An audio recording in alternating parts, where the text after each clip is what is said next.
صل على سيدنا ومولانا محمد۔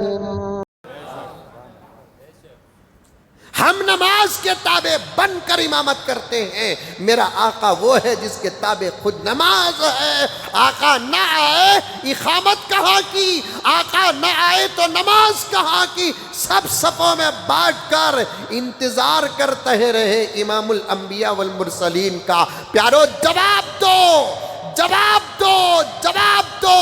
اشارہ پیارے آقا کر رہے ہیں اور الزام تو ابو بکر پر لگا رہا ہے، الزام تو عمر پر لگا رہا ہے، الزام تو عثمان پر لگا رہا ہے۔ ایسے لوگوں کی مجلسوں میں بیٹھنا بھی عمر کو، ابو بکر کو، عثمان کو تکلیف دینے کے برابر ہے۔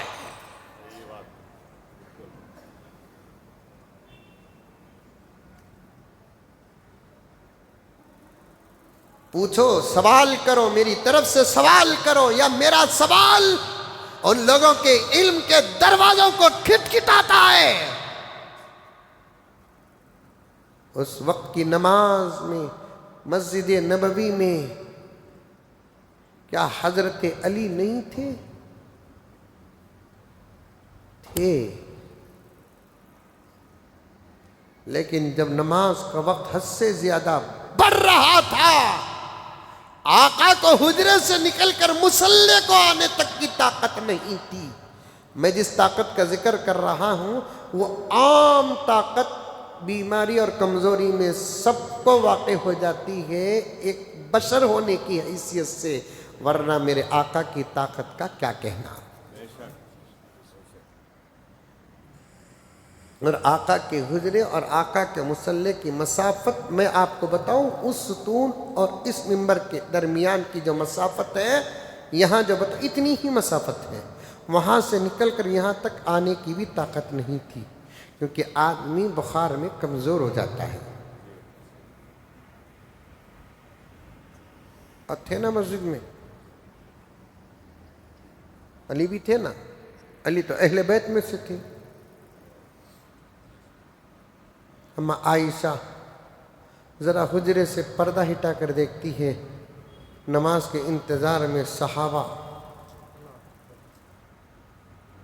پیارے آقا سے عرض کرتی ہے، رسول اللہ نماز کا وقت ہے، صحابہ انتظار کر رہے ہیں،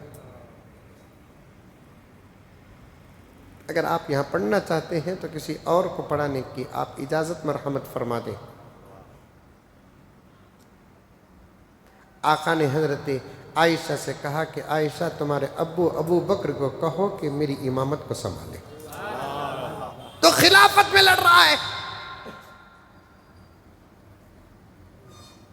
توجہ، تو خلافت میں لڑ رہا ہے کہ خلافت ابو بکر کو ملنا تھا کہ علی کو ملنا تھا، عمر کو ملنا تھا کہ علی کو ملنا تھا، عثمان کو ملنا تھا کہ علی کو ملنا تھا، حسن لائق تھے کہ معاویہ لائق ہے، حسین لائق ہے کہ یزید لائق ہے، یا لڑ رہا ہے پیغمبر خلافت نہیں ابو بکر کو امامت دے کر گئے۔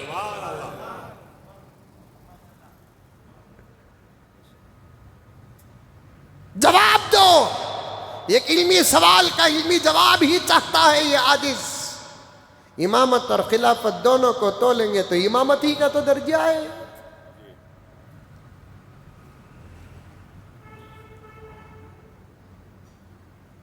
دو لیں گے تو دونوں میں سے امامت ہی کا درجہ ہے، تو لڑ رہا ہے۔ بعضے تو کتوں سے زیادہ بھوکتے ہیں خلافت کے مسئلے کو لے کر، نادان ہے وہ، نادان ہے وہ۔ 100 سنار ایک لوہار کے، چپ ہو جاؤ، خاموشی بھی ایک نجات ہے، من سکت سلیما، بھوکتے ہیں۔ اسی لیے میں نے کہا ایک جگہ پر محرم کا مہینہ آتا ہے تو مجھے بہت زیادہ تکلیف ہوتی ہے، اس لیے کہ اس مہینے میں کچھ لوگ بدعت میں مبتلا ہو کر صحابہ کے شان میں گستاخی کرتے ہیں۔ یوں معلوم ہوتا ہے کہ محرم کا مہینہ ان کے حق میں صحابہ کو گالیاں دینے کا مہینہ ہے۔ ایران ہو کے پڑوسی ملک، یا ہمارے ملک میں کچھ ریاستیں اور کچھ شہریں محرم کے مہینے میں جلسے منعقد کر کے کسی جلسے میں حضرت حسین کی وہ سب سے زیادہ پسندیدہ چیز جو نماز ہے اس کا ذکر نہیں ہوتا، ہوتا ہے تو امیر معاویہ کو گالیاں، یزید کو گالیاں۔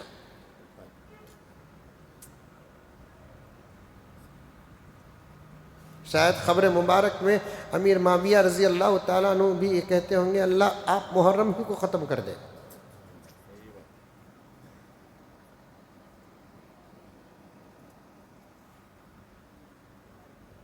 محرم کے فضائل پر بات نہیں ہوتی، وہ محرم کی باتیں جو نبی نے اپنے زبان مبارک سے بیان کر کے اعمال سے آراستہ کرنے کی بات کی ہے۔ ایک تم سب میرے دوست ہیں، تم سب میرے دوست ہیں، بتائیے پوچھ سکتا ہوں میں آپ کو، اس مہینے میں آقا صلی اللہ علیہ وسلم نے روزے کی بڑی ترغیب دی،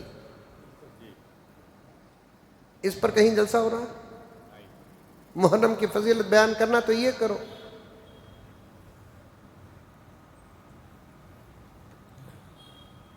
رمضان کے روزوں سے پہلے یہی روزہ فرض تھا،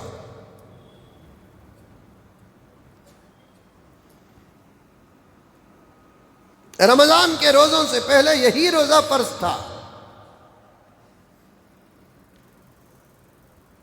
کون ہے روزہ؟ پوری امت میں 10% ہے، چلو 20% ہے، چلو 25% ہے۔ مجھ سے خود سوال کرتے ہیں رکنات کیا حضرت، رکنات کیا؟ رکھ لے۔ میں تو کہتا ہوں آدھے دن ہی کا تو روزہ ہوتا ہے، سحری کر کے سوتے ہیں، ظہر ہو جاتی ہے، ظہر سے مغرب آدھا دن بھی نہیں ہے، اتنا ہی تو روزہ ہے۔ نوافل پر جو عمل کرو، وہ بھی پیارے آقا نے کیا فرمایا، 2 روزے رکھو، 2 روزوں کے بدلے میں اللہ تعالیٰ 2 سال کے صغیرہ گناہ معاف فرماتے ہیں۔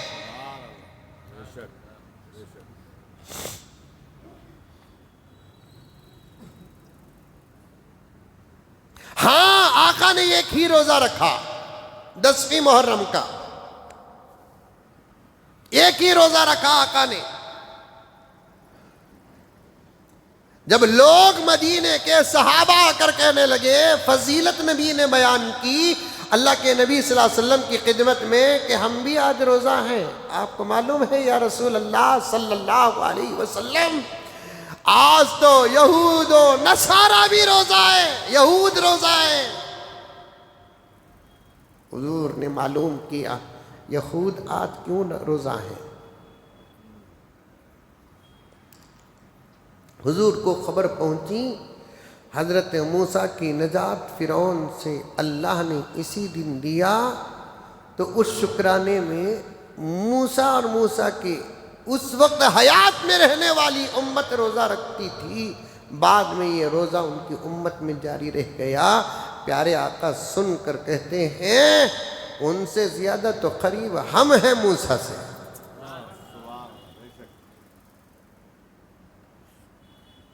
میرے بھائی ہیں موسیٰ، کیونکہ انبیاء کا نبوت میں بھائی جیسا رشتہ، میرے بھائی ہیں موسیٰ۔ ان کے دین کی تکمیل کے لیے اللہ نے مجھے بھیجا، تمام انبیاء آئے دین کے حصے بیان کر رہے تھے، آخر میں میرے نبی آئے دین مکمل کر کے گئے، تو اسی لیے نبوت اور رسالت کا ایک رشتہ۔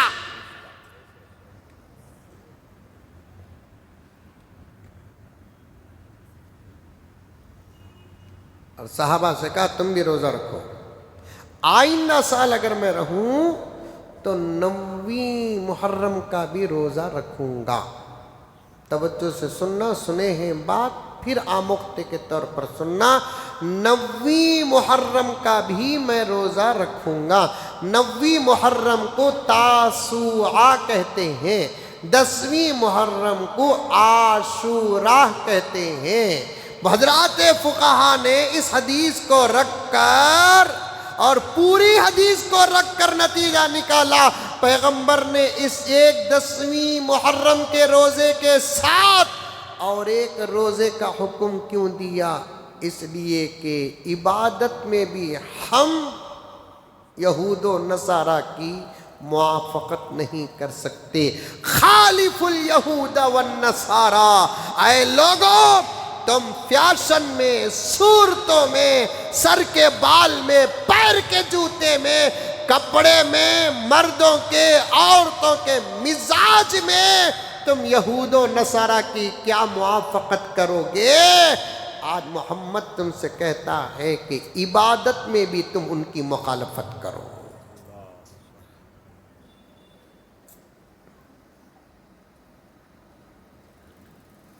میں کہتا ہوں کہ اگر وہ رمضان کے روزے 30 رکھتے، یکسٹا اللہ کے نبی شوال کے 15 بھی ملا کر مخالفت کا حکم دیتے۔ مخالفت کرو یہود و نصارہ کی، وہ ہمارے ہرگز نہیں، وہ آپس میں مل کر ہماری مخالفت کرتے ہیں۔ وقالت الیہود لیست النصارى علی شیء وقالت النصارى لیست الیہود علی شیء۔ یہود اور نصارہ آپس میں تو ضرور لڑتے ہیں، جب بات اسلام اور مسلمانوں کی آ جاتی ہے ایک بن جاتے ہیں۔ میں اس سے پہلے بھی یہ بات عرض کیا، کسی صورت میں امریکہ اسرائیل کو مانتا نہیں، کسی صورت میں اسرائیل امریکہ کو مانتا نہیں، لیکن آج دونوں کے درمیان دوستی کے اشتہارات ساری دنیا میں جو نظر آ رہے ہیں وہ ان کی قلبی دوستی نہیں ہے، وہ دوست بنتے ہیں تو موضوع اسلام ہے۔ آج کون بھی کر رہا ہے؟ علی کی محبت میں روزوں کا جنازہ اٹھانے والے، حسن کی شہادت کے نام پر محرم کی وہ فضیلتیں جس کو نبی نے بیان کیا ذرا بھی پاس و لحاظ نہیں ہے۔ میں ایسے نوجوانوں سے ڈنکے کی چوٹ میں پوچھنا چاہتا ہوں، نبی نے کہا کیا اور تو کر رہا ہے کیا؟ تیرے سر کے بال یہودیوں کے طرز پر جو حضرت علی اور حسین سے محبت کا دعویٰ کرتا ہے، جس حسین کے نام کا پیتل کا پنجہ تیرے ہاتھ میں ہے، وہ حسین کے نانا کی مخالفت تیرے لباس میں نظر آ رہی ہے، اس حسین کے نانا کی مخالفت تیرے چہرے میں نظر آ رہی ہے، اس حسین کے نانا کا قرآن تیرے زبان میں نہیں ہے، اس حسین کے نانا کی حیا تیرے آنکھ میں نہیں ہے، اس حسین کے نانا کے اخلاق کا دور دور تک تیرے وجود میں پتہ نظر نہیں آتا۔ آج تو اس نانا کے نواسے کی محبت کا اعلان کر رہا ہے۔ اس حسین سے پوچھ، اس حسین کے نانا نے محرم میں کرنے کے کام کیا بتائے؟ اور یہ امت کے وہ لوگ محرم کا روزہ کہاں رکھیں گے قبلہ، جبکہ رمضان کے روزے نہیں رکھ رہے۔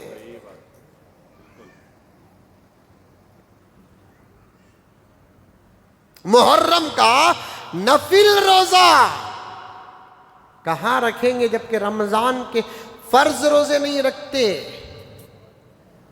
پیارے آقا کو ٹوٹل 40 پر 5 مرتبہ معراج ہوئی۔ کتنے مرتبہ؟ بولو اور ایک مرتبہ 40 پر 5 مرتبہ 45 ٹائمز پیارے آقا کو کیا ہوئی؟ معراج ہوئی۔ ایک مرتبہ جسمانی طور پر اللہ کے نبی صلی اللہ علیہ وسلم معراج کو گئے، بقیہ 40 پر 4 مرتبہ پیارے آقا خواب کی حالت میں معراج کا سفر کیا، اور انبیاء کا خواب بھی حقیقت برحق اور سچ ہوتا ہے، ہمارے خوابوں کی طرح انبیاء کا خواب نہیں ہوتا۔ سمجھ میں آئی بات ہے؟ انبیاء کا خواب صاف صاف خواب ہوتا ہے۔ 40 پر 4 مرتبہ پیارے آقا صلی اللہ علیہ وسلم معراج کا سفر خواب میں کیے۔ جسمانی طور پر جا کر آقا کیا لے کر آئے؟ نماز لے کر آئے۔